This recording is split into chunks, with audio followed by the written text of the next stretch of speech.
3, looking at rules for differentiation.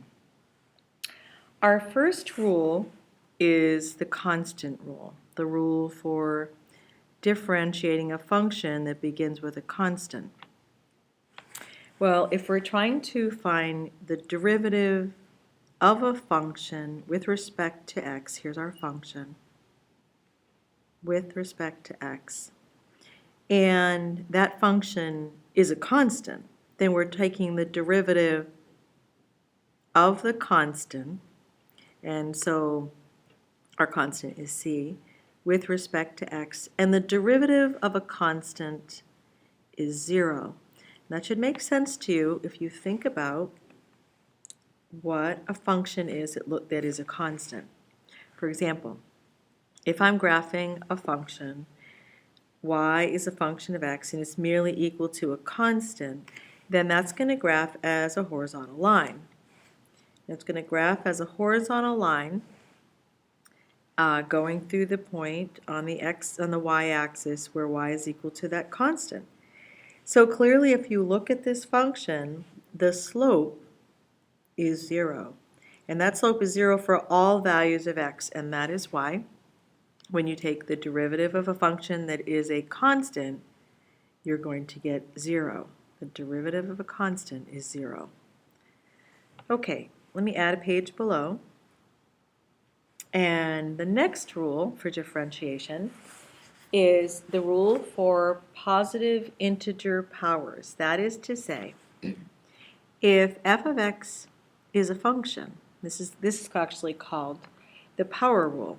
If f of x is a function such that it is equal to x raised to some power n, then the derivative of f of x with respect to x is equal to, you take the degree n and bring it down as a coefficient, times x raised to the x minus 1.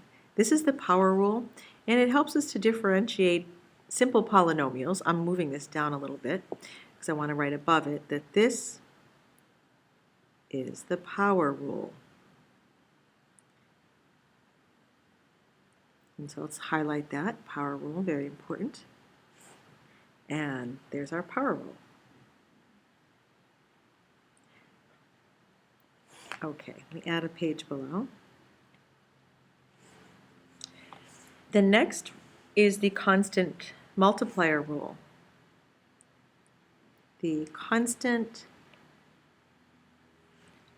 or multiply rule. And the constant multiply rule says if you have a function f of x and it is equal to another function g of x that is multiplied by a constant, okay, so c is our constant, then the derivative of f of x with respect to x is equal to, well, you pull the constant right out front, the constant times the derivative of g of x with respect to x. So this is our constant multiplier rule. There we go.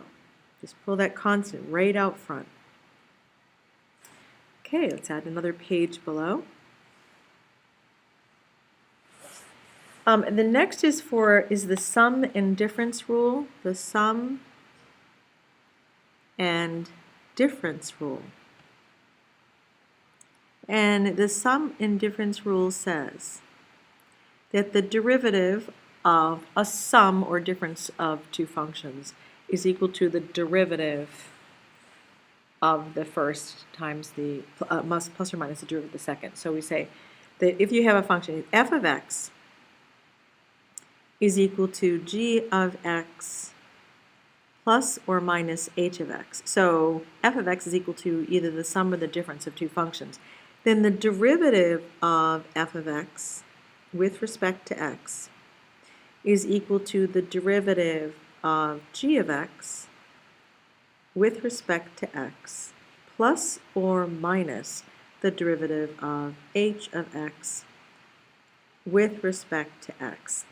So the derivative of a sum is the sum of the derivative. That's what I was trying to say in the beginning, and I sort of messed that up. Okay, there we go. That's the sum and difference rule. Add a page below. And the next one is called the product rule. The product rule for differentiation says the following.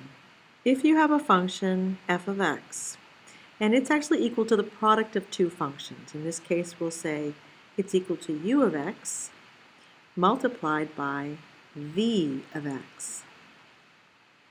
Well, if we want to find the derivative of f of x with respect to x in this particular case, it's going to be the first.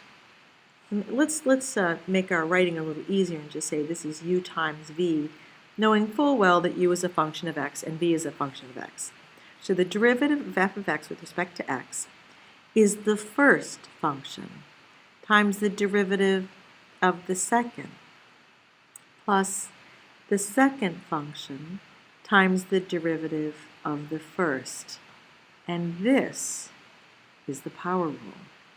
Maybe I should highlight that.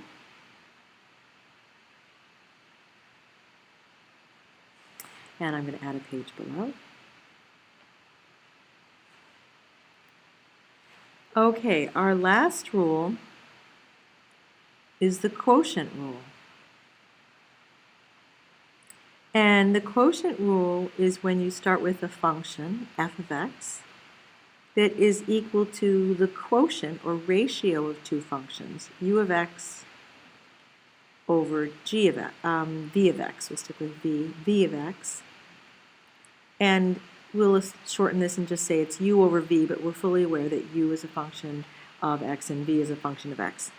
Then the derivative of f of x with respect to x is equal to low d high minus high d low over low squared, or, said another way, the bottom times the derivative of the top minus the top times the derivative of the bottom over the bottom squared.